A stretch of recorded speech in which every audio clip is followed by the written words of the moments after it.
കണ്ണനു നേദിക്കാൻ കദളിപ്പഴം, കണ്ഠത്തിലണിയുവാൻ തുളസിഹാരം.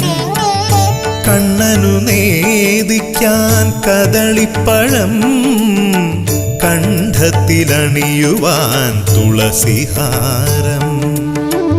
തൃക്കൈയിൽ കരുതുവാൻ നറുവെണ്ണയും, നൽകുവാനൊരു ദിനം അരികിലെത്താ ഗുരുവായൂരമ്പല